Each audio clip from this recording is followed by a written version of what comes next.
Alright, hello everybody, welcome to my channel. In this video I'm going to teach you how to do the cinematic crop in Adobe Premiere Pro. So it is actually very easy, however you can find plenty of people which are trying to actually find a way to actually do this. So in this video I'll be actually showing two ways to actually do it. So the first way is to go to the effects, and the second thing that you have to do is to type in crop in the search bar, and then once you have highlighted the clip, you just double click it, or you just have to move it to the clip so you can actually apply the crop effect.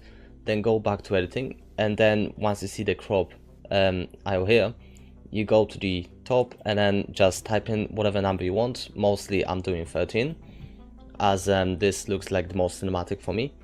And as you can tell, basically I've managed to crop the clip, however the second clip isn't cropped yet. So the first step in the second way of actually doing the cinematic crop is to staying in the editing and then going to the new item over here and going to adjustment layer and just press OK.